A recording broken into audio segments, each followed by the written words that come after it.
انعام ہے، اور سورہ انعام میں اللہ تبارک و تعالیٰ نے بہت سے ایسے مضامین کو بیان کیا ہے جن کا تعلق قادر مطلق اللہ تبارک و تعالیٰ کی توحید کے ساتھ ہے۔ اللہ تبارک و تعالیٰ اعلان فرماتے ہیں تمام تعریفیں اس اللہ کے لیے ہیں جو زمین و آسمان کا خالق ہے اور جس نے اندھیروں اور روشنی کو بنایا ہے۔ کائنات میں جو چیز بھی موجود ہے اس کے خالق اللہ تبارک و تعالیٰ ہے، اور اللہ تبارک و تعالیٰ فقط تخلیق نہیں کرتے بلکہ تخلیق کرنے کے بعد اپنے مخلوق کے جملہ معاملات کے اوپر پوری کی پوری نگاہ بھی رکھتے ہیں اور تصرف بھی فرماتے ہیں۔ اللہ یعلم ما تحمل کل انثی وما تغیض الارحام وما تزداد، کہ اللہ تبارک و تعالیٰ کو پتہ ہے کائنات کے اندر جو مؤنث بھی حاملہ ہوتی ہے وہ اللہ تبارک و تعالیٰ کے حکم سے حاملہ ہوتی ہے۔ رحم مادر کے اندر جو کمی ہوتی ہے اس کا بھی علم اللہ کو ہوتا ہے، اور جو بیشی ہوتی ہے اس کا علم بھی اللہ تبارک و تعالیٰ کو ہوتا ہے۔ اللہ تبارک و تعالیٰ نے اسی صورت کے اندر ایک اور مقام پہ یہ بات بھی ارشاد فرمائی وَمَا تَسْقُطُ مِن وَرَقَةٍ إِلَّا يَعْلَمُهَا، کہ اللہ تبارک و تعالیٰ نے ہزاروں جنگلات کو پیدا کیا، اور ان ہزاروں جنگلات کے اندر اللہ تبارک و تعالیٰ نے کروڑوں درختوں کو پیدا کیا، اور کروڑوں درختوں کے اوپر اللہ تبارک و تعالیٰ نے ارب پتوں کو پیدا کیا۔ اللہ تبارک و تعالیٰ فرماتے ہیں وَمَا تَسْقُطُ مِن وَرَقَةٍ إِلَّا يَعْلَمُهَا، کہ ان کروڑوں اربوں پتوں میں سے جب ایک پتا بھی زمین کے اوپر گرتا ہے اللہ تبارک و تعالیٰ کے علم کے مطابق گرتا ہے، اللہ کے اذن اور اللہ تبارک و تعالیٰ کے حکم کے مطابق گرتا ہے۔ تبارک الذی بیدہ الملک وہو علی کل شیء قدیر، حقیقی حاکم اگر کسی کی ذات ہے تو پروردگار عالم کی ذات ہے۔ کائنات کے اندر جملہ بادشاہتیں اللہ تبارک و تعالیٰ ہی کے لیے ہیں۔ کائنات کے جتنے بادشاہ ہیں وہ سونے والے ہیں، لیکن اللہ تبارک و تعالیٰ نیند سے پاک ہیں۔ کائنات کے جتنے بھی بادشاہ ہیں وہ تھک جانے والے ہیں، لیکن اللہ تبارک و تعالیٰ تھکاوٹ سے پاک ہیں۔ کائنات کے جتنے بھی بادشاہ ہیں وہ مر جانے والے ہیں، لیکن اللہ تبارک و تعالیٰ حی لا یموت ہے۔ کائنات کے اندر جتنے بھی بادشاہ ہیں وہ بھوکے ہیں، لیکن اللہ تبارک و تعالیٰ کھانے سے بے نیاز ہیں۔ کائنات کے اندر جتنے بھی بادشاہ ہیں وہ پینے والے ہیں، لیکن اللہ تبارک و تعالیٰ پیاس سے بے نیاز ہیں۔ کائنات کے اندر جتنے بھی بادشاہ ہیں وہ کسی کے بیٹے ہیں یا اولاد والے ہیں، لیکن اللہ تبارک و تعالیٰ نہ کسی کے بیٹے ہیں نہ کوئی ان کے گھر پیدا ہوا، اور کائنات کے اندر کوئی ان کا ہمسر نہیں ہے۔ اس صورت میں اللہ تبارک و تعالیٰ نے اس امر کا بھی اعلان فرما دیا ان یمسسک اللہ بضر فلا کاشف لہ الا ہو وَإِن يَمْسَسْكَ بِخَيْرٍ فَهُوَ عَلَى كُلِّ شَيْءٍ قَدِيرٌ، اگر اللہ تبارک و تعالیٰ تمہیں کوئی ضر پہنچانا چاہیں، تمہیں بیمار کرنا چاہیں، تم سے تمہارے مالوں کو تلف کرنا چاہیں، تمہیں اندھیروں میں دھکیلنا چاہیں، فلا کاشف لہ الا ہو، تو اللہ تبارک و تعالیٰ کے بغیر اس تکلیف کو کوئی دور کرنے والا نہیں ہے۔ وَإِن يَمْسَسْكَ بِخَيْرٍ فَهُوَ عَلَى كُلِّ شَيْءٍ قَدِيرٌ، اور اگر وہ تمہیں خیریت سے رکھیں تو تمہارے احوال کو پلٹنا، تمہارے ایام کو پلٹنا یہ اللہ تبارک و تعالیٰ کے لیے چندہ مشکل نہیں ہے۔ اللہ تبارک و تعالیٰ ہر چیز کے اوپر قادر ہیں۔ اللہم لا مانع لما آتیت ولا معطی لما منعت ولا ینفع ذا الجد منک الجد، اللہ تبارک و تعالیٰ جس چیز کو روکنے پہ آ جائیں کائنات میں کوئی دے نہیں سکتا، اور کائنات میں اللہ تبارک و تعالیٰ جب دینے پہ آ جائیں تو کوئی روک نہیں سکتا۔ اللہ تبارک و تعالیٰ کے حبیب علیہ السلام نے اپنے نواسے سیدنا حسن کو بڑے پیار کے ساتھ اور بڑی ہی محبت کے ساتھ یہ جو دعائے قنوت تھی سکھلائی تھی۔ اس دعائے قنوت کے اندر بہت سی ایسی باتیں ہیں جن کے اندر عقیدہ توحید کو بڑی ہی وضاحت کے ساتھ بیان کیا گیا ہے۔ انہ لا یذل من والیت ولا یعز من عادیت، کہ جس کے ساتھ اللہ تبارک و تعالیٰ کی دشمنی ہو جائے اس کو کوئی عزت نہیں دے سکتا، اور جو اللہ تبارک و تعالیٰ کا ولی بن جائے اس کو کوئی ذلیل نہیں کر سکتا۔ حضرات گرامی قدر، چنانچہ ہمیں ہر حال کے اندر، ہر لحظہ، ہر لمحہ، ہر آن اپنے آپ کو اللہ ہی کے سامنے جھکاتے رہنا چاہیے، اللہ ہی کے سامنے اپنے سر کو گرانا چاہیے، اس ہی سے اپنی امیدوں کو بستہ کرنا چاہیے، اس ہی کی ذات پہ توکل کرنا چاہیے، اسی کے خوف کو اپنے دل میں جگہ دینا چاہیے، اسی کی محبت کو اپنی جو ہے ہر محبت پہ غالب کر کے اس کو اپنی محبتوں کا مرکز اعلیٰ اور مرکز حقیقی بنانا چاہیے۔ اللہ تبارک و تعالی اہل ایمان کی یہ شان بتلاتے ہیں، وَمِنَ النَّاسِ مَن يَتَّخِذُ مِن دُونِ اللَّهِ أَندَادًا يُحِبُّونَهُمْ كَحُبِّ اللَّهِ۔ دنیا کے اندر بہت سے ایسے لوگ ہیں جو اللہ کے ماں سوا اوروں کو مددگار بناتے ہیں اور ان سے بڑی ہی محبت کرتے ہیں، لیکن مومن کون ہوتا ہے؟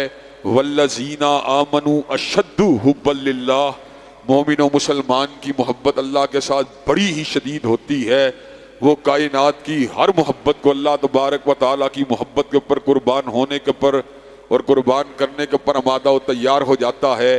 اس صورت میں اللہ تبارک و تعالیٰ نے اپنے انبیاء علیہم السلام کے رتبہ بلند اور مقام بلند کے باوجود اس امر کا اعلان فرما دیا کہ انبیاء علیہم السلام کے پاس علم غیب نہیں تھا، نہ وہ فرشتے تھے اور نہ ہی ان کے پاس اللہ تبارک و تعالیٰ کے خزانے تھے، یقیناً وہ اللہ کے برگزیدہ تھے اور اللہ تبارک و تعالیٰ کی وحی ان کے اوپر آتی تھی، لیکن اللہ تبارک و تعالیٰ کے خزانوں کے اندر ان کو تصرف نہیں تھا، نہ ہی اللہ کے علم حقیقی کے اندر وہ از خود کسی چیز کو اس میں سے حاصل کر لینے والے تھے۔ ہاں مگر اللہ تبارک و تعالیٰ جس بات کو ان کے اوپر وحی کر دیتا وہ بات ان کے علم میں ضرور آ جایا کرتی تھی۔ اسی طرح وہ زمین کے اوپر انسانوں کی مانند زندگی گزارتے رہے، وہ فرشتے نہیں تھے۔ اللہ تبارک و تعالیٰ اعلان فرماتا ہے قُل لَوْ كَانَ فِي الْأَرْضِ مَلَائِكَةٌ يَمْشُونَ مُطْمَئِنِّينَ، اگر زمین کے اوپر رہنے والے فرشتے ہوتے لَنَزَّلْنَا عَلَيْهِم مِّنَ السَّمَاءِ مَلَكًا رَسُولًا، تو اللہ تبارک و تعالیٰ ان کے اوپر کسی فرشتے کا نزول فرماتے، لیکن چونکہ زمین کے اوپر رہنے والے انسان تھے اس لیے اللہ تبارک و تعالیٰ نے انسانوں ہی کے اندر سے اپنے رسول اللہ کو منتخب فرما لیا۔ اللہ تبارک و تعالیٰ نے ان حقائق کو بیان کرنے سے قبل بڑی ہی خوبصورت بات ارشاد فرمائی۔ اللہ تبارک و تعالیٰ ارشاد فرماتے ہیں وَالَّذِينَ كَذَّبُوا بِآيَاتِنَا يَمَسُّهُمُ الْعَذَابُ بِمَا كَانُوا يَفْسُقُونَ، وہ لوگ جو میری آیات کو جھٹلاتے ہیں انہیں عذاب علیم کا مزہ چکھنا پڑے گا اپنے گناہوں کی وجہ سے۔ اللہ تبارک و تعالیٰ کس بات کو جھٹلاتے ہیں؟ کہا اعلان فرما دیجئے قُل لَا أَقُولُ لَكُمْ عِندِي خَزَائِنُ اللَّهِ وَلَا أَعْلَمُ الْغَيْبَ وَلَا أَقُولُ لَكُمْ إِنِّي مَلَكٌ، میں اس بات کا آپ اعلان فرما دیجئے قُل لَا أَقُولُ لَكُمْ عِندِي خَزَائِنُ اللَّهِ، کہ میں نے کبھی یہ بات نہیں کہی کہ میرے پاس اللہ کے خزانے ہیں، وَلَا أَعْلَمُ الْغَيْبَ، اور نہ ہی میں نے کبھی یہ بات کہی ہے کہ میں غیب کو جاننے والا ہوں، وَلَا أَقُولُ لَكُمْ إِنِّي مَلَكٌ، اور نہ ہی میں نے کبھی یہ بات کہی ہے میں فرشتہ ہوں۔ اللہ تبارک و تعالیٰ جو بات کہتے ہیں ہمیں اس بات کو ماننا چاہیے جو میرا من کہتا ہے، جو میرا مولوی کہتا ہے، جو میرا مذہبی رہنما، میرا مذہبی پیشوا کہتا ہے، مجھے اس کی بات کو نہیں ماننا چاہیے۔ حضرات گرامی قدر، کیا آپ نے کبھی اس بات کو سنا کہ حضرت جبریل نے شادی کی؟ کیا کبھی آپ نے اس بات کو سنا حضرت جبریل کے یہاں پر اولاد ہوئی؟ کیا کبھی آپ نے اس بات کو سنا حضرت میکائیل کے یہاں پر کسی بچے کی ولادت ہوئی؟ حضرات گرامی قدر، آپ نے فرشتوں کے بارے میں ایسی کوئی بات نہیں سنی ہوگی، لیکن حضرت آدم کے گھر بچوں کی ولادت ہوئی، سیدنا نوح کے گھر میں بچوں کی ولادت ہوئی، سیدنا ابراہیم کے گھر میں بچوں کی ولادت ہوئی، سیدنا موسیٰ کلیم علیہ السلام نے اپنے کنبے کو آباد کیا، حضرت رسول اللہ صلی اللہ علیہ وسلم کے گھر کے اندر بچوں کی ولادت ہوئی، آپ کی ازواج مطہرات آپ کے عقد میں آئیں۔ حضرات گرامی قدر، آپ نے لوگوں کے جنازوں کو پڑھایا، آپ لوگوں کی دعوتوں پہ تشریف لے جاتے رہے، آپ حبیب کبریا ہیں، آپ رسول اللہ ہیں، آپ اللہ تبارک و تعالیٰ کے برگزیدہ ہیں، لیکن حضرات گرامی قدر ہمیں وہ بات نہیں کہنی چاہیے جو بات خلاف حقیقت ہے۔ آپ عبداللہ ہے، آپ رسول اللہ ہے، آپ حبیب اللہ ہے، آپ اللہ کے برگزیدہ ہیں، آپ اللہ کے چنیدہ ہیں، آپ اللہ کے پسندیدہ ہیں، آپ اللہ رسول ہیں، لیکن نور من نور اللہ نہیں ہیں، شیء للہ نہیں ہیں، اللہ کی ذات کا حصہ نہیں ہیں۔ جس طرح عیسائیوں نے حضرت عیسیٰ علیہ السلام کو پروردگار عالم کا حصہ بنا دیا، اسی طرح بہت سے مسلمانوں نے بھی حضرت رسول اللہ کو نور من نور اللہ بنا دیا۔ یہ بات عقیدے کے اعتبار سے درست نہیں۔ اللہ یگانہ ہے، اللہ یکتا ہے، اللہ صمد ہے، اللہ بے نیاز ہے، لم یلد ہے ولم یولد ہے ولم یکن لہ کفوا احد ہے۔ حضرات گرامی قدر، کائنات میں جتنے بھی رتبے والے ہیں، کائنات میں جتنے بھی شان والے ہیں، وہ اللہ تبارک و تعالیٰ کے برگزیدہ بندے ہیں، وہ اللہ تبارک و تعالیٰ کے چنیدہ بندے ہیں، اللہ تبارک و تعالیٰ کے حبیب ہیں، اللہ کے پیارے ہیں۔ لیکن حضرات گرامی قدر، اللہ اللہ ہے اور باقی پوری کائنات عباد اللہ ہے۔ حضرات گرامی قدر، اس صورت میں اللہ نے صبر کا بھی اعلان فرما دیا، وَعِندَهُ مَفَاتِحُ الْغَيْبِ لَا يَعْلَمُهَا إِلَّا هُوَ، کہ اللہ تبارک و تعالیٰ کے پاس غیب کے خزانوں کی چابیاں ہیں جن کو پروردگار عالم کے سوا کوئی بھی نہیں جانتا۔ اللہ تبارک و تعالیٰ کائنات کی ہر چیز کو جاننے والے ہیں۔ حضرات گرامی قدر، مجھ کو اپنے بالوں کی تعداد کا پتہ نہیں، لیکن اللہ تبارک و تعالیٰ میرے بالوں کی تعداد کو جاننے والے ہیں۔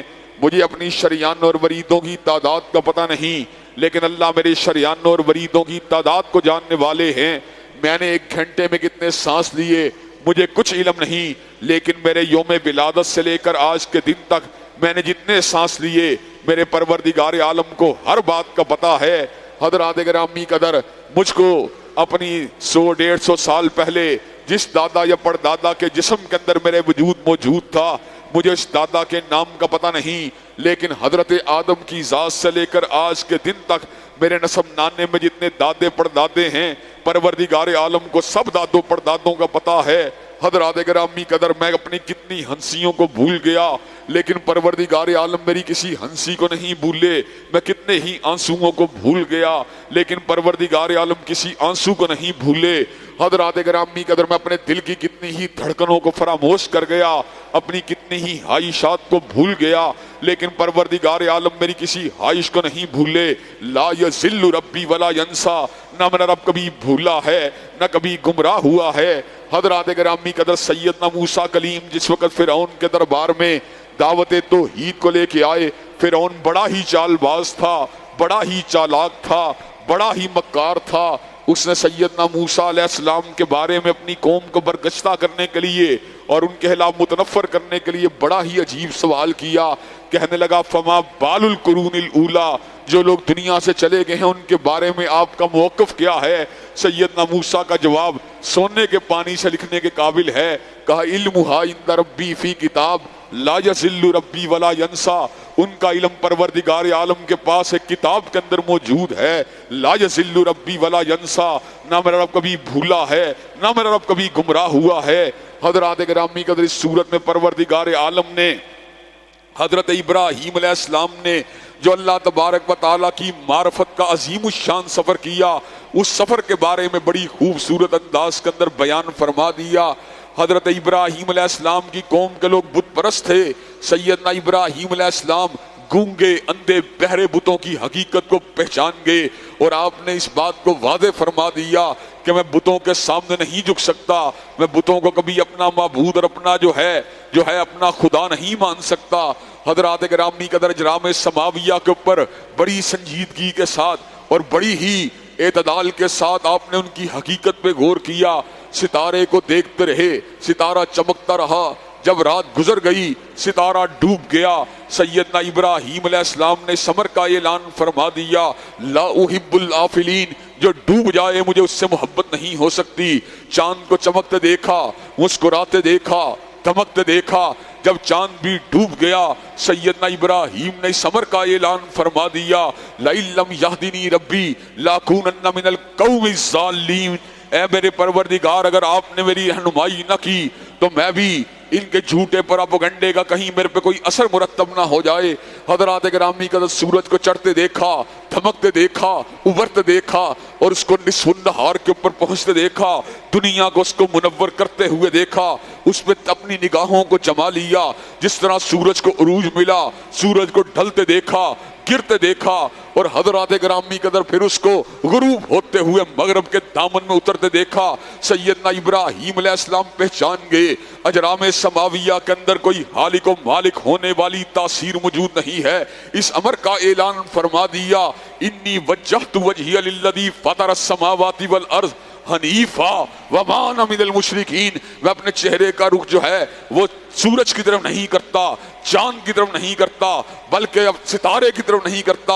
انی وجہت وجہی للذی فطر السماوات والارض حنیفا وما انا من المشرکین. میں اپنے چہرے کا رخ اس معبود برحق کی طرف کرتا ہوں جس نے زمین و آسمان کو بنا دیا, جس نے کہکشاؤں کو بنا دیا, جس نے سورج چاند ستاروں کو بنا دیا.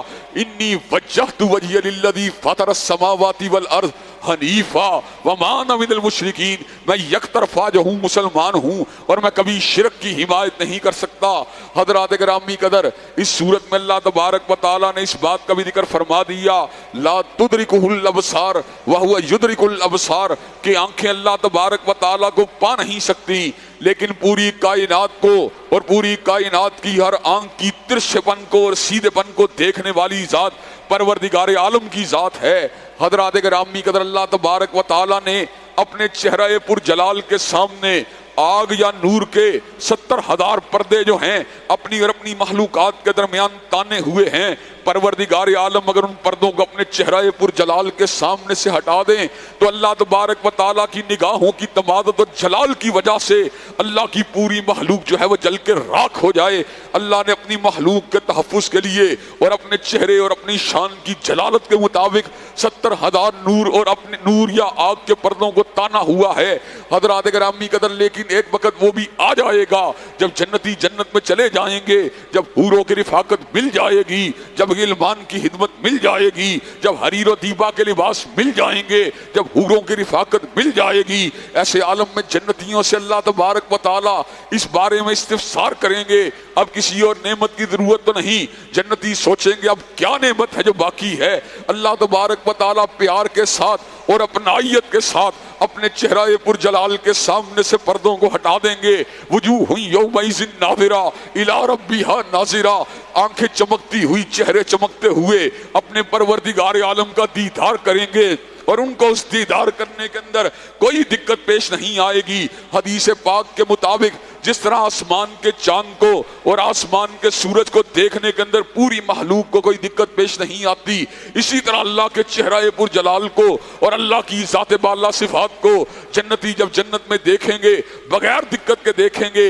حضرات گرامی قدر, اللہ کے دیدار کو دیکھ کر اتنا لطف پائیں گے, دیدار کو دیکھ کے اتنا لذت کو حاصل کریں گے, اتنے روحانی سکون کو حاصل کریں گے کہ جنت کی ساری نعمتیں ہیج پڑ جائیں گی, دیدار سب سے اوپر چلا جائے. حضرات گرامی قدر, اللہ تبارک و تعالیٰ سے دعا مانگنی چاہیے اللہ ہم سب کو بھی دیدار کی نعمت سے برابر فرما دے. حضرات گرامی قدر, اس صورت میں اللہ تبارک و تعالیٰ نے اس بات کا بھی ذکر فرما دیا وَلَا تَسُبُّوا الَّذِينَ يَدْعُونَ مِن دُونِ اللَّهِ فَيَسُبُّوا اللَّهَ عَدْوًا بِغَيْرِ عِلْمٍ. جو لوگ غیر اللہ کے پجاری ہیں ان کے معبودوں کو گالی نہیں دینی چاہیے, اس لیے کہ جب آپ ان کے معبودان باطل کو گالی دیں گے تو معاذ اللہ جوابی طور پہ بے ادبی کرتے ہوئے کہیں اللہ تبارک و تعالیٰ کی شان الوہیت کے اندر کوئی بے ادبی نہ کر جائیں. چنانچہ جب بھی بات کرنی چاہیے حکمت کے ساتھ, دانائی کے ساتھ, متانت کے ساتھ, گالی گلوچ کے بغیر, کسون مکی کے بغیر آپ کو بڑے ہی تحمل کے ساتھ اور بڑے ہی مدلل انداز میں توحید کی دعوت دیتے رہنا چاہیے. حضرات گرامی قدر, اس صورت میں اللہ تبارک و تعالیٰ نے اس امر کا بھی اعلان فرما دیا کہ زمین کے پر رہنے والوں کی اکثریت کو دیکھ کر کہیں دائیں بائیں نہ ہو جایا کرو. اکثریت معیار حق نہیں ہے. وَإِن تُطِعْ أَكْثَرَ مَنْ فِي الْأَرْضِ يُضِلُّوكَ عَنْ سَبِيلِ اللَّهِ, اگر تم نے زمین پر رہنے والوں کی اکثریت کو دیکھ کر ان کو حق پر سمجھ لیا تو تم راہ ہدایت سے بھٹک جاؤ گے. حضرات گرامی قدر, حق جو ہوتا ہے وہ کتاب و سنت کی ادلہ کی بنیاد پہ ہوتا ہے. حق کو ماننے والے 50,000 لوگ ہوں حق حق ہوتا ہے, حق کو ماننے والے 5 لاکھ لوگ ہوں حق حق ہوتا ہے, حق کو ماننے والے 50 لاکھ لوگ ہوں حق حق ہوتا ہے, اور حق کو ماننے والا اکیلا ابراہیم بھی ہو تو حق حق ہی ہوتا ہے. حضرات گرامی قدر, اس لیے حق کو زمین کے اوپر لوگوں کی اکثریت کے ساتھ نتھی نہیں کرنا چاہیے. اللہ تبارک و تعالیٰ نے اس قلیل گروہ کا ذکر کیا جو حق کے اوپر ہوگا. اللہ تبارک و تعالیٰ اعلان فرماتے ہیں وَلَقَدْ صَدَّقَ عَلَيْهِمْ إِبْلِيسُ ظَنَّهُ فَاتَّبَعُوهُ إِلَّا فَرِيقًا مِّنَ الْمُؤْمِنِينَ, اور البتہ یقیناً ابلیس نے اپنا گمان پورا کر دکھایا. فَاتَّبَعُوهُ إِلَّا فَرِيقًا مِّنَ الْمُؤْمِنِينَ, اور سارے ہی اس کے پیچھے چل نکلے الا فریقا من المومنین، مگر مومنوں کی ایک جماعت ایسی بچ گئی جس نے ابلیس کے پیچھے چلنے کی بجائے اللہ کے راستے کو اختیار کیا۔ حضرات گرامی قدر، اس صورت میں اللہ تبارک و تعالیٰ نے اس بات کا بھی ذکر فرما دیا، اللہ عالم حیث یجعل رسالتا، اللہ کو پتہ ہوتا ہے اس کا رسول کس کو ہونا چاہیے، اس کی وحی کس کے سینے پہ آنی چاہیے۔ حضرات گرامی قدر، جو یہودی تھے وہ حضرت رسول اللہ کے اوپر وحی آنے پہ نالا تھے کہ وحی آل اسحاق پہ آنی چاہیے، اور مکہ کے سردار جو تھے وہ یتیم مکہ کے اوپر وحی آنے پہ نالا تھے کہ اگر وحی ہی نے آنا تھا تو کسی مکہ کے چودھری پر یا طائف کے چودھری پہ آتی۔ اللہ نے کہا اللہ عالم حیث یجعل رسالتا، اور تم اللہ کو بتلانا چاہتے ہو اس کی وحی کہاں پہ اترنی چاہیے، ہر سینہ نشیمن نہیں، جبریل امی کا اللہ کو پتا ہے اس کی وحی کے قابل کائنات میں کس کا سینہ ہے، اللہ کو پتا ہے کس کا قلب مطہر اس کی وحی کے تحمل کے قابل ہے، کس کا کردار رفیع اس کی وحی کو اٹھانے کے قابل ہے۔ اللہ نے پوری کائنات کے دلوں کو جھانچ کر سب سے اعلیٰ، سب سے عرفا، سب سے مطہر اور سب سے مصفا دل حضرت رسول اللہ کے دل کو اپنی وحی کے لیے چن لیا۔ حضرات گرامی کا اس صورت میں اللہ تبارک و تعالیٰ نے 4 ایسی چیزوں کا ذکر کیا جو حرام ہونے کے ناطے انتہائی زیادہ قباحت والی چیزیں ہیں۔ اللہ تبارک و تعالیٰ فرماتے ہیں قل لا اجد فیما اوحی الی محرما علی طاعم یطعمہ الا ان یکون میتۃ او دما مسفوحا او لحم خنزیر فانہ رجس او فسقا اہل لغیر اللہ بہ۔ آپ اعلان فرما دیجئے قل لا اجد فیما اوحی الی، کہ وہی جو میرے اوپر کی ہے اس کے اندر میں نے کن چیزوں کو حرام پایا ہے، مردار کو میں نے حرام پایا ہے، بہتے ہوئے لہو کو میں نے حرام پایا ہے، خنزیر کے گوشت کو میں نے حرام پایا ہے اس لیے کہ وہ ناپاک ہے، او فسقن اہل لغیر اللہ بہ۔ اسی طرح ہر اس چیز کو جو دیکھنے میں تو حلال ہے، بکرا دیکھنے میں حلال ہے، مرغی دیکھنے میں حلال ہے، گائے دیکھنے میں حلال ہے، او فسقن اہل لغیر اللہ بہ، لیکن جب ان کو غیر اللہ کے نام پہ ذبح کر دیا جائے یہ ساری چیزیں حرام ہو جاتی ہیں۔ حلال چیز فقط وہ رہتی ہے جس کو اللہ کے نام کے اوپر ذبح کیا جائے۔ آج بھی ایسے لوگ موجود ہیں فلاں پیر کے نام پر، فلاں بزرگ کے نام پر، فلاں قبر والے کے نام پر اس چیز کو ذبح کر رہے ہیں۔ حضرات گرامی قدر، وہ فسقن اہل لغیر اللہ بہ، وہ چیز جس کو غیر اللہ کے نام پہ ذبح کیا جائے اس کا کھانا حرام ہے۔ خنزیر کا گوشت کھانا حرام ہے۔ حضرات گرامی قدر، بہتے ہوئے لہو کا پینا حرام ہے، مردار کا کھانا حرام ہے، ذبح کیا ہوا جانور کھانا جائز ہے، لیکن جو جانور ادھود مر جائے اس کا کھانا حرام ہے۔ حضرات گرامی قدر، اس صورت میں اللہ تبارک و تعالیٰ نے اس بات کا ذکر کیا جو ایک گناہ کرے گا اللہ اس کے کھاتے میں ایک ہی گناہ کو لکھے گا، لیکن جو ایک نیکی کرے گا اللہ 10 کے ساتھ اس کو ملٹی پلائی کرے گا۔ اس نے جو میزان عدل نہیں بلکہ میزان احسان قائم کیا ہے اس میں ہر نیکی 10 سے ملٹی پلائی ہو کے ڈالی جائے گی، اور ہر گناہ جو ہے 1 سے ملٹی پلائی کر کے ڈالا جائے گا۔ پھر کیا ہوگا؟ فَأَمَّا مَنْ ثَقُلَتْ مَوَازِينُهُ فَهُوَ فِي عِيشَةٍ رَاضِيَةٍ، جس کا دایاں پلڑا بھاری ہوگا وہ ہمیشہ کے لیے جنتی ہے۔ وَأَمَّا مَنْ خَفَّتْ مَوَازِينُهُ فَأُمُّهُ هَاوِيَةٌ، اور جس کا بایاں پلڑا بھاری ہوگا وہ ہمیشہ کے لیے جہنمی نہیں، ہمیشہ کے لیے، ان میں سے بعض لوگ ہمیشہ کے لیے جہنمی ہیں اور بعض لوگ صدا کاٹ کر ان میں سے جنت میں داخل ہو جائیں گے، لیکن جس کا دایاں پلڑا بھاری ہوگا اللہ نے اس کے لیے جنت کو تیار کر دیا ہے۔ حضرات گرامی قدر، دنیا دارالعمل ہے، ہمارے پاس اعمال کی انجام دہی کا موقع موجود ہے، اس موقع کو غنیمت جاننا چاہیے اور اللہ تبارک و تعالیٰ کی رضا کے لیے ہر وقت کوشاں رہنا چاہیے۔ حضرات گرامی قدر، اس صورت میں اللہ تبارک و تعالیٰ نے سیدنا ابراہیم علیہ السلام کے نعرہ رستاخیز، جو حضرت رسول اللہ کا بھی موٹو تھا، آپ کا بھی زندگی کا نصب العین تھا، اس نصب العین کا بھی ذکر فرما دیا۔ میرا نصب العین کیا ہے، آپ کا نصب العین کیا ہے؟ میرا آپ کا نصب العین یہ ہے 4 کنال کا پلاٹ مل جائے، 1 ایکڑ کا فارم ہاؤس مل جائے، جناب والا سونا مل جائے، چاندی مل جائے، شہرت مل جائے، دنیا کے اندر جناب مال و متاع کی فراوانی ہو جائے، حسینہ کے ساتھ میری رفاقت ہو جائے۔ اللہ نے موٹو کیا بیان کیا؟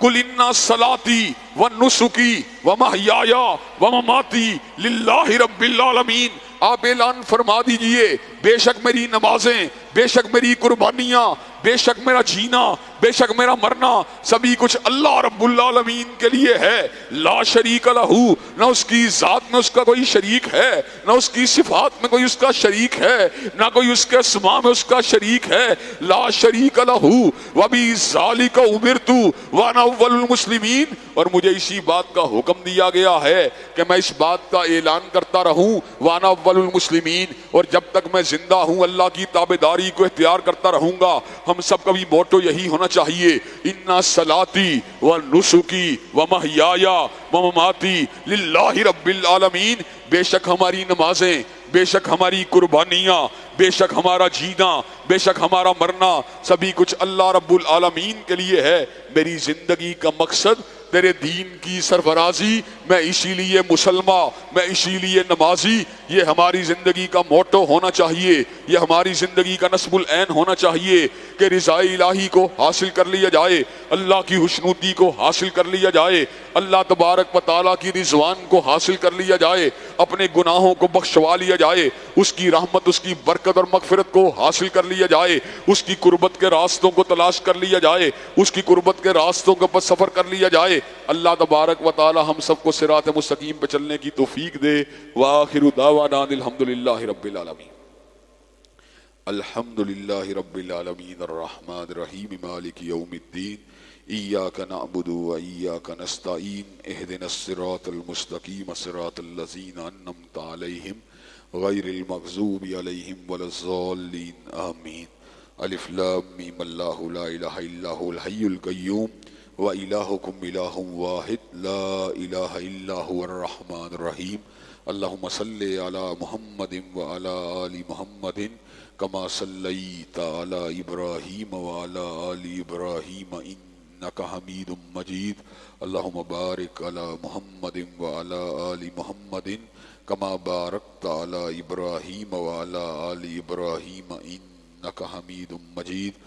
اے اللہ ہم سب کے گناہوں کو معاف فرما، اے اللہ ہم سب کی بے چینیوں بے قراریوں کو دور فرما، اے اللہ ہم سب کے گھروں میں امن و سکون اور راحتوں کا نزول فرما۔ اللہ جتنی تکلیفیں آ چکی ہیں ان پہ صبر کرنے والا بنا۔ اللہ آئندہ آنے والی زندگی میں ہر تکلیف سے، ہر آزمائی سے ہم سب کو محفوظ و مامون فرما۔ اے اللہ دین و دنیا کی اعلیٰ ترین کامیابیوں کامرانیوں سے ہمکنار فرما، دنیا و آخرت کی ذلت و رسوائیوں سے محفوظ و مامون فرما۔ اے اللہ اسلام والی زندگی، ایمان والی موت نصیب فرما۔ اے اللہ اسلام والی زندگی، ایمان والی موت نصیب فرما۔ ربنا آتنا فی الدنیا حسنۃ وفی الآخرۃ حسنۃ وقنا عذاب النار۔ اللہم صلی علی محمد وعلی آل محمد کما صلیت علی ابراہیم وعلی آل ابراہیم انک حمید مجید۔ اللہم بارک علی محمد وعلی آل محمد کما بارکت علی ابراہیم وعلی آل ابراہیم انک حمید مجید۔ سبحان ربک رب العزت عما یصفون والسلام علی المرسلین والحمد للہ رب العالمین۔